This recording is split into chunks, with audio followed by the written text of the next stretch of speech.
The sun rose slowly over the dome of zoo planet Hecka-9. Its light shone through thick glass, casting golden beams onto the cages below.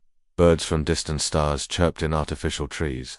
Fog machines sprayed moisture into the air to mimic the forests of lost worlds. But no one cared about the birds. They came to see the humans. Thousands of aliens, tall, thin with shining skin and sharp eyes, crowded the viewing decks. They pointed, laughed, and took photos. Their voices buzzed with excitement. Look at the big one. That one throws rocks again, haha. Oh, they're just animals. So dumb, so funny. Inside the largest cage, about 50 humans lived. In a space surrounded by shimmering force fields, they had wooden shelters, a small river, and fake trees. It was a zoo exhibit, built to resemble old Earth before the planet was destroyed in the resource wars. Humans had once traveled the stars, now they were kept like pets. Aliens called them ether. It meant no minds in the Hikari language. One of the caretakers, a young alien named Law, walked along the edge of the human cage, feeding the animals. He threw fruit into their area. Most humans ran to catch the food. They fought over it like dogs. Law laughed. But then, he stopped. One of the humans didn't move. He just stood there still as stone, staring at Law. Subject 76, Law whispered, checking his datapad. Subject 76 was male, early 30s, strong body, dark eyes. He had been born inside the zoo, never spoke, never made noise. But he had a strange habit. He drew in the dirt, every day. Always shapes, patterns. Some caretakers said he was just playing. Law wasn't so sure. Today, Subject 76 wasn't drawing. He was watching. Their eyes locked through the force field. For a moment, Law felt cold. Stupid beast, he muttered, but his voice trembled as he turned to leave. Subject 76 crouched and picked up a stick. He began drawing again. Law didn't want to look, but something in his brain screamed, watch him, so he did. The human moved the stick slowly, carefully. He wasn't drawing animals this time, or circles. He was writing. And the letters weren't human, they were Hikari. Law leaned closer, confused. The human had written one word, hello. Back at the control center, Law showed the footage to the senior biologist, V. Traxtot. She was older, wiser, and not easily surprised. But as she watched Subject 76 draw Hikari letters in the dirt, her face turned pale. This isn't possible, she said. He knew the word, ma'am. No, she snapped. He mimicked it. Maybe you said it earlier. These creatures copy things, like parrots. He didn't just copy, Law said. He looked right at me when he did it. Betrex stood. We need a full scan. Brain activity, muscle control, memory centers. If this is real, if he understands language, we have a problem. Law swallowed. A big one. Later that night, the alien scientists tranquilized Subject 76 and brought him into the observation lab. He lay on the cold table, still breathing, still unconscious. Machines hummed, lights blinked, wires read his brain signals. The room was silent till a monitor beeped. Language center, active. Memory center, hyperactive. Emotional response, controlled. Auditory mimicry, perfect understanding. Probable. Vetrax stared at the data. He's not just a mimic, he understands, Law said. No, she whispered, he remembers. When Subject 76 woke up, he was back in his cage. But something had changed. The other humans looked at him differently. They had seen what he wrote. They didn't understand the letters, but they saw the zookeepers panic. They saw the cameras turn toward him. They knew he had done something, that he became the center of attention, but he said nothing. Not yet. 2 days passed, then 3. And then on the 4th day he moved again. This time he didn't draw, he spoke. It was feeding time. Law approached the cage, tossing in synthetic fruits. He was trying to act normal, but his hands were shaking. Then he heard it. Law. The voice was rough, dry, human, but clear. Law froze. Law. The voice said again. He turned slowly. Subject 76 stood near the edge of the cage, staring at him. Said my name, Law whispered. Subject 76 nodded. I listen. I learn. The entire zoo staff was called in within minutes. Cameras zoomed, recorders activated, translators ran programs on every word the human said. He spoke broken Hikari, but it was real, not copied, not repeated. He used verbs, logic, questions. The zookeepers were speechless. Vetrax stepped forward. Who taught you? No one. Then how? We listened. Subject 76 said. All of us. He pointed to the others in the cage. They understand too. Some more, some less. Vetrax leaned in. But why speak now? Why not before? Subject 76 stared at her. Then he smiled. Because now you're afraid. The news spread like wildfire across Hekanine, then across nearby systems, then across the entire Hikari Empire. Zoo-human speaks alien language. Ethery not so dumb after all. Is Earth's species intelligent? Some aliens mocked the idea, others were scared. If one human could speak, could learn, could plan, what else could they do? In the shadows of the cage, humans watched Subject 76. Some still crawled in the dirt, some played with sticks, but now many began copying his drawings. Some began making sounds, trying words. He had lit a fire, and it was spreading. One night, Law returned alone. He stood outside the cage. Subject 76 came forward. "Why are you here?" the human asked. "I want to know the truth," Law said. "The truth is," Subject 76 said softly, "we were never animals. We only acted like them, so you would ignore us. You were pretending." "No, we were surviving." Law felt a chill run down his spine. "Then what happens now?" Subject 76's smile faded. "Now," he said, "we speak." The news of the speaking human shook the Empire. Across the stars, alien channels replayed the clip over and over. They showed the moment Subject 76 looked up and said the word law. Some laughed, others stayed quiet. But the smartest ones, they grew nervous, because this wasn't a trained parrot. This was a mind waking up, a mind that had waited inside the security room on Zoo Planet Hekanine. Alarms were muted. Guards sat in silence, watching the human cage through cameras. Subject 76 sat by the river.com/still. He no longer acted like the others. He watched everything always. WATCHING. Dr. Vetrax entered the room with 2 armed soldiers. Law followed, holding a datapad. Vetrax's voice was cold. "Bring him in." The guards didn't move. "He talks, Doctor," one whispered. "What if he can do more?" "He has no weapons," Vetrax snapped. "Just a mouth. Move him." Inside the white interrogation chamber, Subject 76 stood with hands behind his back. No chains. He didn't fight, he never fought, he waited. Stepped in and sat. Law stood nearby, recording everything. "Do you know why you're here?" she asked. "Yes," Subject 76 replied. "Tell me, you're afraid," he said. "Because your zoo is broken." Vetrax leaned forward. "How long have you understood us?" "Since I was a child," he said. "Impossible," Law said. "You were born in the zoo. You had no teachers, no books. We had you," Subject 76 said. "You walked, you talked, you laughed at us, but we listened." He tapped his temple. "Every word, every voice. We never forgot." Vetrax narrowed her eyes. "You said we. You mean the other humans?" "Yes, they don't speak." "Not yet," he said. "But they understand." A chill passed through the room. "How?" Law asked quietly. Subject 76 looked at him. "Because you made us silent, so we became watchers. And watchers become listeners. And listeners become something more." Vetrax stood. "You'll tell us how much you know, what you plan, who taught you." "Everything." Subject 76 tilted his head. "Tell you a story." He stepped away from the table and began pacing slowly. "Years ago," he said, "when I was 5, I watched a small boy fall near the river. The guards laughed. His leg was broken. He cried for hours. No one helped." Law looked down. "The next day," Subject 76 continued, "I brought him food. He didn't speak, but he looked at me with knowing eyes. After that, I started listening to everything you said. I began to copy, then question, then understand." He stopped walking. "And when I finally understood what you thought of us, that we were animals, I stayed silent. I knew you'd only fear us if we spoke." "You played dumb," Vetrax said. "No," he replied. "I played safe." Vetrax ordered more tests, cognitive scans, memory probes. They tried to catch Subject 76 lying, but the scans confirmed it. High-level language, understanding, strategic memory, advanced pattern analysis, emotional control, suppressed intelligence, behavior-deliberate.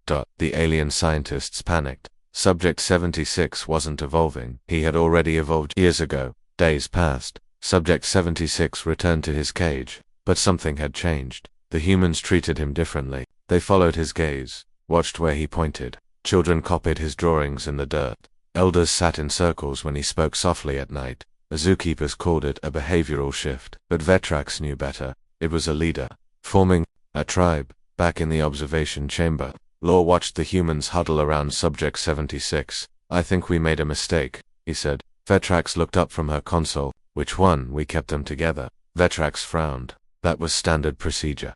Law pointed to the screen. "Look at them now. They aren't individuals anymore. They're learning from each other. Vetrax's face hardened. Get me high command, she said. Now. A day later, a black transport ship landed near the zoo. 4 tall aliens stepped out dressed in dark armor, faces hidden under chrome masks. Their insignia marked them as Interrogation Division, notorious for mind scans and memory wipes. They entered without a word. Their orders: break Subject 76. That night, Subject 76 was taken again, but not to a lab, to a cell. A small cold room with metal walls and a single chair. One of the masked interrogators stepped forward. No name, he said. No games, just answers. I already gave answers, Subject 76 replied calmly. Not the ones we want. The alien raised a device and activated a memory probe designed to rip thoughts from the mind. Subject 76 didn't flinch. What happened next was not recorded by any camera, but later, the interrogators emerged silent, pale, shaken. One collapsed in the hallway, another whispered, his mind, it's like a mirror. Every time we went deeper, we saw ourselves. They refused to return. Vetrax watched the report with trembling hands. She had expected a smart creature. She didn't expect a weapon. Laura approached carefully. What do we do now? We can't contain him, she said. Not for long. Do we kill him? No, she whispered. If we do that, the others may rise. He's not their voice anymore. He's their signal. Laura stepped back, shocked. So what now? Vetrax's eyes narrowed. We must isolate him, separate him from the others, before they all start speaking. But it was too late. In the cages, a young girl whispered a word in Hika. An old man nodded. Another drew lines in the dirt, same as Subject 76 once did. The silence was ending that night. Law returned to the cage alone. He stared through the barrier. Subject 76 stood, waiting. You saw it coming, didn't you? Law asked. I saw it the moment your people put us in glass cages, the human replied. What are you planning? Subject 76 smiled. I'm not planning anything. Then, who is? He leaned forward. All of us.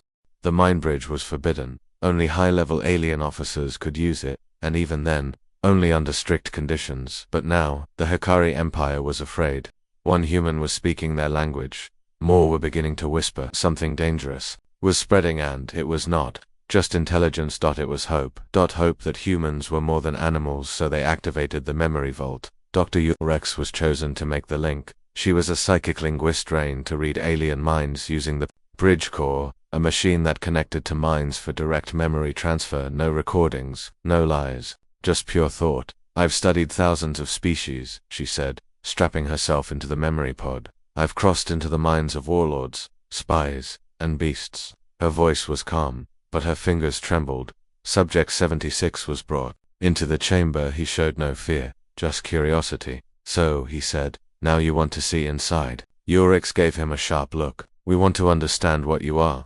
Subject 76 leaned back in the chair across from her. You're not ready. She ignored the warning. The bridge core activated and their minds became one. At first, you saw nothing, just darkness, silence. Then images.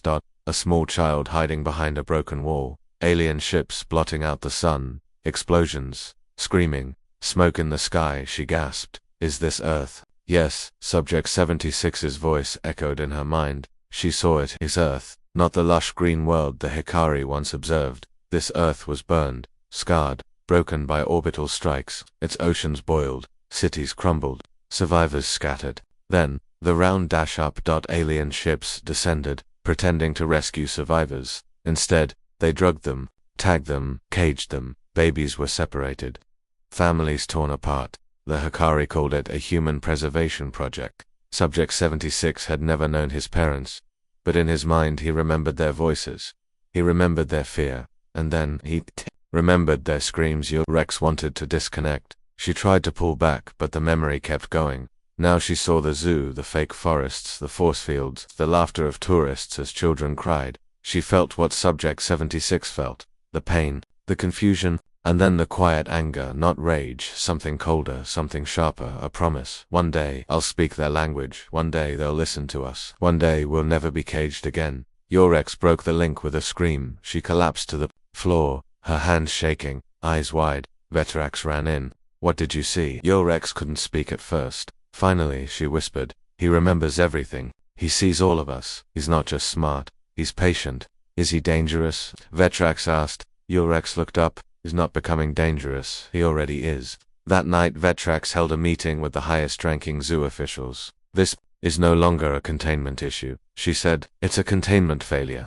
They're just zoo creatures, one general said. Vetrax slammed her hand on the table. He understands war. He remembers Earth. And worst of all, he never forgot we did it. The room went silent. What do you recommend? Someone asked. She took a deep breath. Separate Subject 76 from the others. Execute silent isolation. But they were too late. The humans already knew. In the cages, strange things began happening. The children no longer cried when food arrived. They waited, passed it to the elders, and shared. They started drawing symbols in the dirt. Not animals, not lines, but Hikari letters. Some simple, some complex. Guards noticed. Law watched from the surveillance room. They're organizing, he whispered. He zoomed in on one corner of the cage. 4 teenagers sat in a circle, mimicking the same phrase. Listen, learn, wait. That night, Subject 76 stared at the night sky from his cage. Law approached the force field. You showed her everything, didn't you? He asked. I showed her what we all carry, Subject 76 said. She broke, Law said. She never enter another mind again. She wasn't ready, Subject 76 replied. None of you are. Law leaned forward. Why are you doing this? Subject 76 finally turned to him. Because truth is louder than cages. The next day, zoo staff tried to separate Subject 76. They sent a drone into the cage with an energy net. Subject 76 raised both hands. But before the net fired another, human stepped forward. A girl. She threw a rock. The drone crashed. The crowd gasped. The girl stood, breathing hard, fists clenched. She was only 12 and she defended him. The guards stared in shock. She understands the risk, Law whispered. She understands loyalty. Subject 76 said. Inside the control room, panic began to rise. They're protecting him, Vetrax growled. They're copying him, another scientist added. They're unifying, Law said. Vetrax turned. What? Law looked pale. When one speaks, the rest follow. They've gone from animals to a society. Vetrax slammed her fists onto the console. If we don't stop this now, we'll lose the whole system. What if we already have? Law asked that night. Cameras inside the cage caught something terrifying. The humans weren't just talking, they were training. 2 boys practiced moving silently between huts. One girl watched the guards' patrol pattern. An elder tapped symbols into the dirt binary code. And in the center sat Subject 76. Silent. But smiling. Somewhere deep in the alien command network, a report was sent. It had only one line. Language is no longer the threat. Organization is. For decades, no one escaped from a zoo planet, especially not HFY, the most advanced, most secure zoo in the Empire. Its force fields could stop a tank, its drones could track a fly, and its cages were watched every second. But the Hikari forgot one simple thing. Cages only work if the animals stay inside. It started on the 3rd night of storm season. Rain hit the dome hard, drowning out the sound of footsteps. Lightning flashed across the sky, briefly blinding security cameras. A power surge struck the eastern grid. For 0.8 seconds, one corner of the human cage flickered, and that was enough.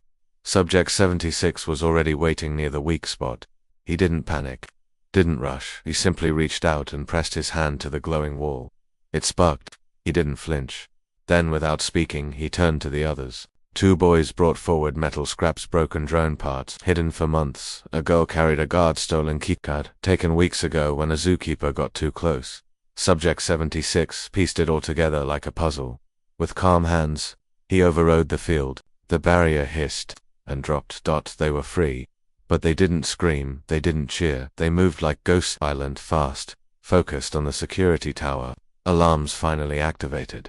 A red light flashed on every screen. Containment breach. Human Section 4 guards jumped from their chairs. Who opened the gate? Cameras didn't see anything. They must have used something internal. Law stared at the footage in horror. They didn't break out, he whispered. They walked out. Vetrax arrived seconds later. Send kill drones now. But they're unarmed. A guard started. Now, she screamed out in the zoo tunnels. Subject 76 led 27 humans through maintenance shafts. He had studied blueprints for years, watched every worker, every patrol, memorized every schedule. Now, it was all being used at every turn, every shortcut. They passed beneath control rooms, power hubs, sleeping quarters.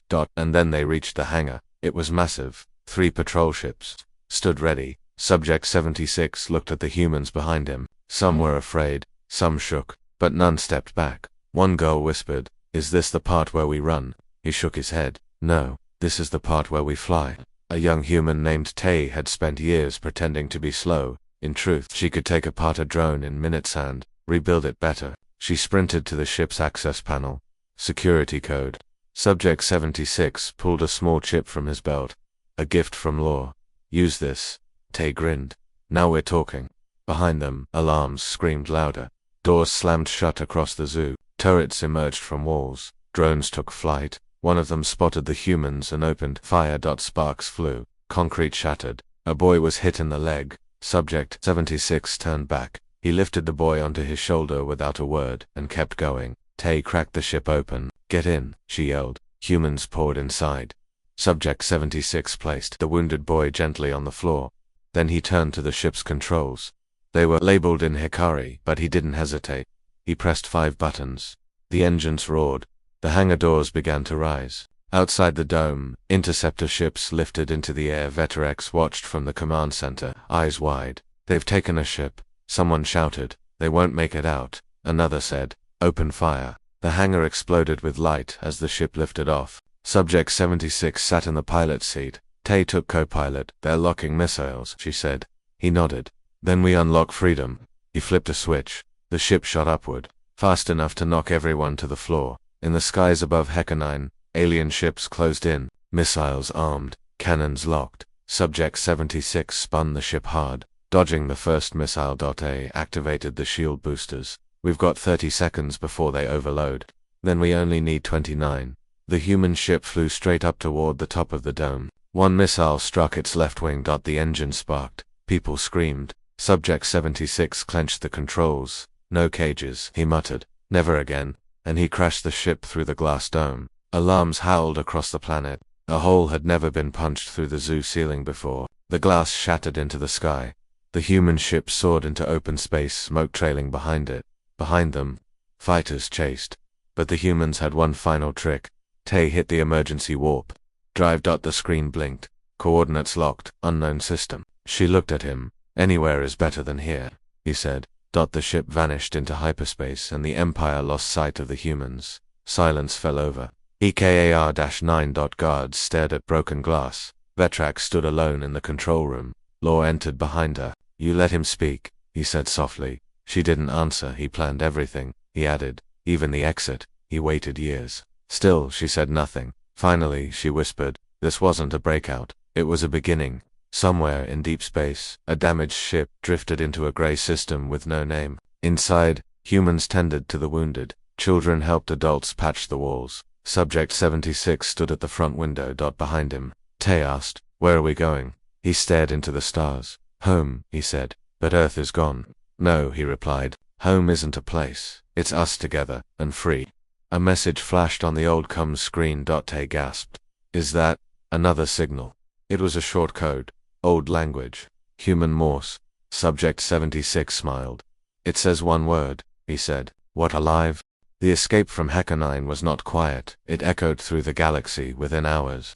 The alien news channels broadcast images of the broken zoo, dome, shattered ships, and one terrifying truth: a group of humans have escaped. One of them can speak. For centuries aliens laughed at humans. Now, they were listening. The human ship drifted through dark space. It had no name, no destination, only purpose. Inside, Subject 76 stood before a flickering screen. Tay worked beside him, rewiring broken systems. They had little fuel, minimal food, and no allies, but they had something the Hikari couldn't measure. A voice, and Subject 76 knew how to use it. He connected to old satellites scattered across space. After wars, forgotten by empires, he used their signals, rebuilt their channels, and then he sent a simple transmission, not to the Hikari, but to any humans left alive, a message in multiple languages, some ancient, some alien, some raw emotion translated into digital code. It said, "We escaped, you can too, you are not alone." At first there was silence, then static. Then a broken ping. Tay's screen lit up. "It's a reply," she whispered. Subject 76 leaned closer. The message was short, fuzzy, but clear. "We read you. Location, Outer Belt. We've been waiting. They weren't the only survivors. In the Hikari Senate, chaos ruled. Representatives screamed at each other, shut down every zoo, not kill the humans before more escape. They're just animals, are they? Then, how did they steal a ship and vanish? High Counselor Threx stood at the center. He was calm, older, more dangerous than the rest. He raised his hand, and the room fell silent. We made a mistake, he said. We thought we erased their minds. We were wrong. What do we do now? Someone asked. Threx's eyes narrowed. We erased their voices. Meanwhile, Subject 76's ship approached the outer belt, a foggy asteroid field off-grid, unpatrolled, ignored by most space maps. As they drew near, Tay pointed out a blinking beacon. It pulsed a soft blue light, a code of welcome. They followed it, and then they saw it, a hidden base carved into a hollow asteroid, dark from the outside, glowing softly inside. As their ship landed, humans appeared, not animals. People. Some wore uniforms, others rags. One walked with a limp. Another had cybernetic eyes. They had built this place from scraps, abandoned tech, stolen parts, memories. And now, they had family again. The base leader was an old woman named Rosa, gray hair, sharp mind. She had once been a space engineer before the fall of Earth. She limped forward, stared at Subject 76, and whispered, "You're the one who spoke." He nodded. She smiled. "I've been waiting decades to hear that sound again." They sat around a rusted table. Rosa explained the truth. After Earth's destruction, a few humans escaped into deep space. Some were captured, others vanished. But small groups survived in mines, junk fields, old stations. Always silent, always watching. "Why didn't you fight?" Tay asked. "We had no army," Rosa said. "No weapons, no voice." Subject 76 looked up. "Now you do." He showed them the signal, the language, the plan. Rosa and her people listened carefully. Then, for the first time in years, they spoke freely. They told stories of the past, of Earth, of betrayal, of love, ones lost. Children who had never heard true human speech sat wide-eyed, listening. Voices filled the room like music. They were no longer whispers, they were rising. The next day, the humans got to work. Tay began teaching children how to read alien code. Rosa showed them how to repair star drives. Others practiced speech, memory, old Earth songs. Subject 76 began organizing the scattered messages they'd been receiving. Over 30 signals from different sectors. Short phrases. Broken lines. But each one meant the same thing. We are still here. But they weren't alone. Hikari scouts were searching every corner of the galaxy. They followed any trace of human language. One scout ship picked up a signal from the outer belt, an old satellite broadcasting Morse code. The aliens traced it to the asteroid. They came quietly, but Subject 76 saw them first. Inside the base, alarms sounded. Rosa looked at the radar. One ship, light class, probably scouting. "Then it's time," Subject 76 said. "Time for what?" He picked up a device Tay had finished building, a hacked translator set to loop a message in both Hikari and human tongue. He walked outside, into the dark. The scout ship hovered nearby. Its lights blinked. Subject 76 activated the translator. Voice boomed across the rocks. "We are no longer your pets. We are no longer your prisoners. We speak, and soon, we will be heard by all." Inside the scout ship, the alien pilot froze. He recorded the message, and fled. The Empire would know the humans were organizing, and they had found their voice again back in the base. Rosa stared at Subject 76. "What now?" she asked. He looked at the blinking map. Each light a human message, a location, a survivor. "We find the others," he said. And then he turned slowly. "We speak loud enough to shake the stars." The Hikari Empire ruled for over 400 years. Their systems were efficient. Their control was absolute. Their enemies were erased, and the humans, they were locked in cages and forgotten. But all it took was one voice to begin the unraveling. In the command city of Caleris Prime, the highest members of the Hikari government gathered around a massive hologram. Every screen showed the same image. A humatal.com, eyes burning with intelligence, speaking directly to them. "We are no longer silent. We remember everything, and we are coming." Subject 76's voice echoed across the Empire. High Counselor Threx stood in silence. Watching the video again, he escaped a zoo, stole a warship, organized survivors, and now he's sending threats, said one general. Threx said nothing. "He's building an army," shouted another. "We must crush him."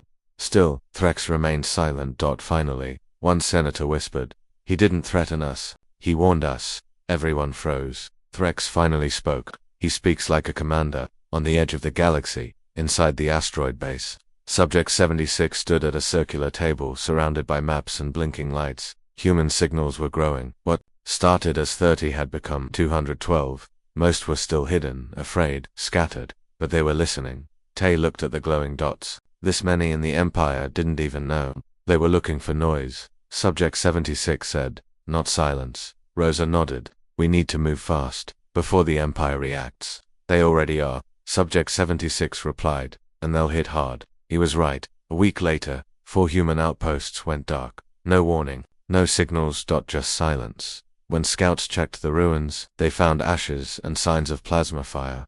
Vetrax had returned. This time, not with questions, but with orders to erase. Inside a hidden Hikari command vessel, Vetrax stood before a screen showing Subject 76's image. "He's dangerous," she told Threx. "Worse than we thought." "He's only one man, he's more than one," she replied. "He's a spark, the others are catching fire." "Then we must kill the fire," Threx said coldly. Meanwhile, Subject 76 gathered every survivor at the asteroid base. Hundreds filled the underground hall. Children, elders, fighters, scientists. He stood before them all. "You were told you were animals," he said, "but animals don't speak, animals don't plan, animals don't remember everything." He pointed to the sky above them. "They tried to erase Earth, but Earth is not a place. Earth is us." The hall thundered with cheers. Some cried, some stood taller, some clenched their fists for the first time in years. That night, Rosa pulled him aside. "We can't hide forever," she said. "We won't," he replied. "We're outnumbered." He nodded, but not out. Subject 76's next move shocked everyone. He sent a signal not to humans, but to alien colonies under Hikari rule, translated in 6 languages. It said, "They caged us, they used us, they silence you too. You are not alone."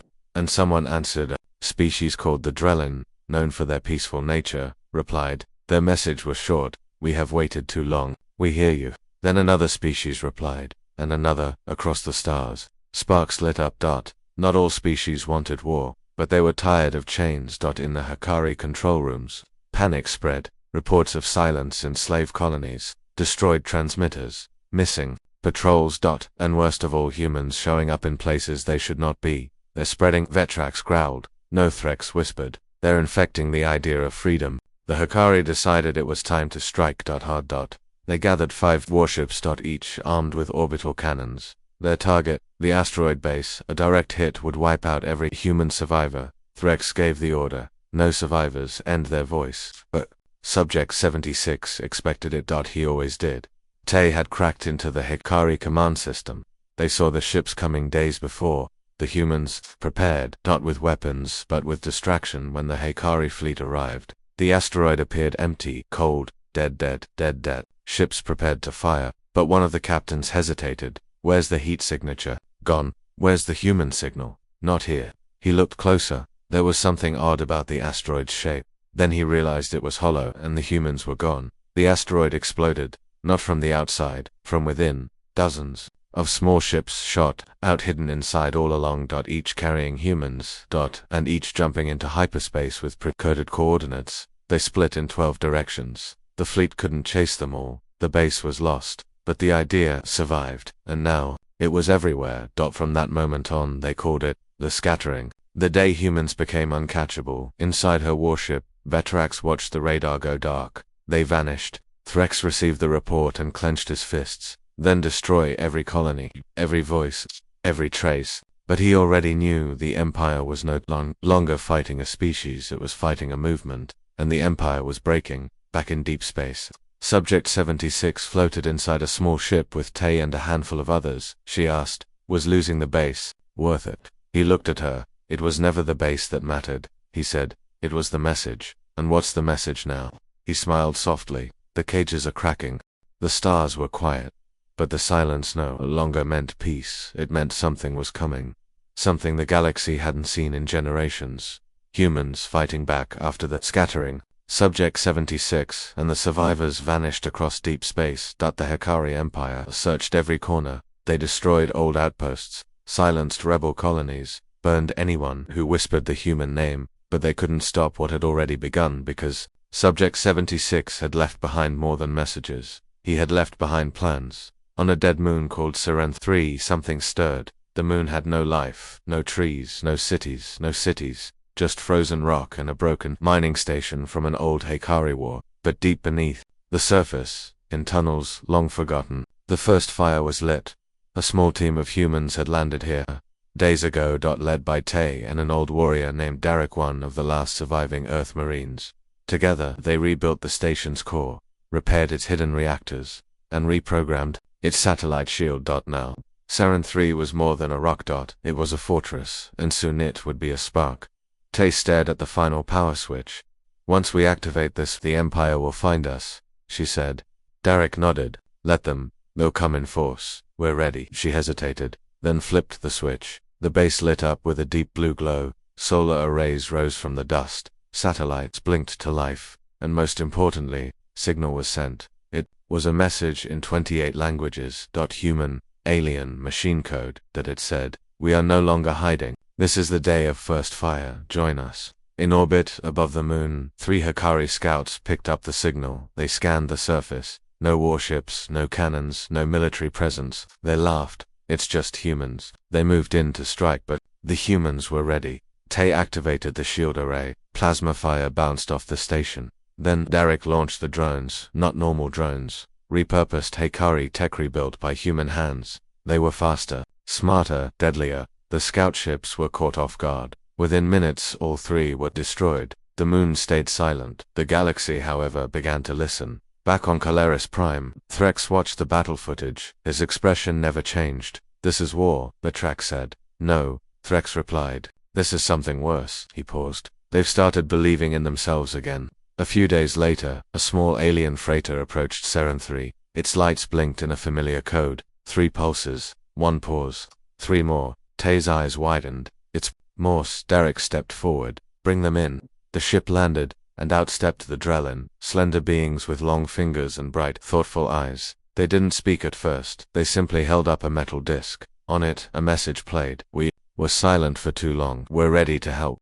More ships followed. Not war fleets, but traders, smugglers, and small rebel bands from across the stars. Aliens once ruled by the Hikari. Each brought something: small fuel, food, tools, information. Each said the same thing: "We're with you." Inside the command room, Derek turned to Tay. This is bigger than Earth now." She nodded. "It always was." And then came the second attack. A full Hikari destroyer, armed with orbital plasma and shock cannons. It dropped out of warp near the moon, angry, fast, and loud. Tay looked up from her console.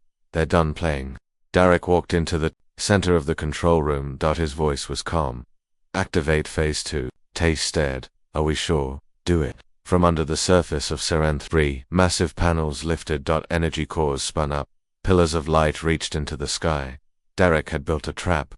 They called it the burn grid. And when the destroyer absorbed the blast, redirected it, and sent it back, straight into the belly of the ship, the destroyer exploded in a blinding flash. The moon trembled, the sky went dark, and for the first time in centuries, humans had destroyed a Hikari warship. Message was sent. To the Empire, to the rebels, to every species watching. The day of first fire had begun. Back in deep space, Subject 76 received the transmission. He stood alone, watching the footage replay again and again. The fire, the blast, the final fall of the destroyer. Tay's voice echoed from the video. "We are not survivors anymore. We are builders, we are fighters, we are free." He smiled for the first time in days. Rosa stood beside him. "They'll come harder next time." "They will," he replied. "Then what do we do?" He looked at the stars.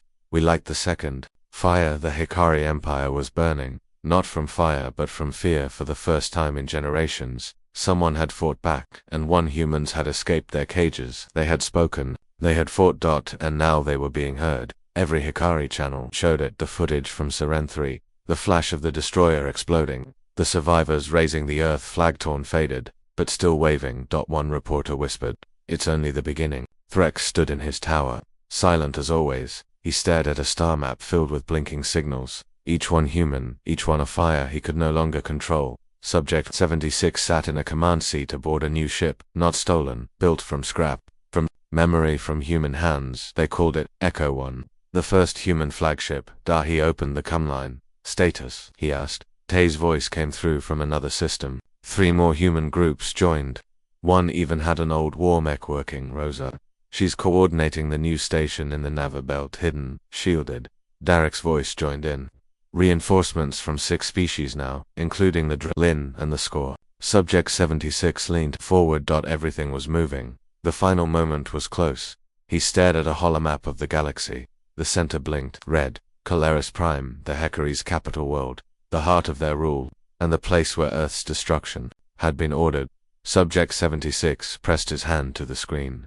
It's time. A coded signal went out. Simple, sharp, one word. Now, across space, ships came out of hiding. Some tiny, some massive, some barely working, but all human. Or carrying humans. Or carrying humans together. They began moving, not to conquer, but to broadcast. Their plan wasn't to burn cities. Not yet. It was to reach every corner of the galaxy, with one final message, one that could never be silenced. Again the Hekari were ready. They flooded the airwaves with lies. They're terrorists. They're unstable. They'll destroy everything. But the people, alien and human alike, had seen something stronger than fear. They had seen truth, and it was now flying toward the capital like a storm. On the bridge of EQ-1, Subject 76 stood in front of a glowing mic. This is it. Tay whispered beside him. We might not get another chance. Derek added. Subject 76 nodded, and he spoke. Across this galaxy, we were caged. Not just humans. All of you who were told to stay quiet, to obey, to be small. But we are not small. We remember Earth. We remember the fire. We remember your ships above our skies. You erased our world, but you did not erase us. You did not erase our minds or our voice. We are still here. We learned your language. Now you will learn ours. Every rebel base repeated the message. Every smuggler ship. Every mining colony. Even some Hekari citizens sick of the lie shed. It spread like light through darkness. The Empire tried to block it. They jammed signals, destroyed satellites, burned stations, but it was too late. The voice had already gone beyond their reach. On Caleres Prime, the message played in the streets. Aliens stopped walking. Guards froze. Children stared at their parents. And far above them, in orbit, Echo-1 arrived. Subject 76 didn't order a strike. He ordered a broadcast. One more, louder than the last. All in Hekari language, translated by Tay, then refined by Law, who had secretly joined the resistance weeks ago. The message said, this is not a war, this is a reckoning. You taught us silence, now we teach you truth. And then came the final surprise. An old Earth satellite, long thought destroyed, came online in orbit of Kolar. It had a single file, a memory vault. It showed Earth's oceans, cities, music, families. It showed everything the Hekari tried to erase, and it ended with one final sound, a human baby laughing. The capital wept. Some ran, some knelt. Some simply listened, because no weapon could erase what they heard. And in that moment, the Hekari knew. The voice they feared had become the voice of the galaxy back on Ecto-1. Tay looked at Subject 76. It's done. He shook his head slowly. No, it's just begun. Derek stepped forward. What now? Subject 76 stared out the window at the planet below. We rebuild, we protect, we teach others how to never be caged again. Rosa's voice came in overcomes. Then let's give them something to remember. Subject 76 looked up. And with a calm, strong voice he gave the final order. Light the beacons. Let the galaxy know Earth is speaking again. That day, across every system, one message echoed louder than anything before. The voice you tried to break now speaks for billions. We are human. We are not alone, and we will never be silent again.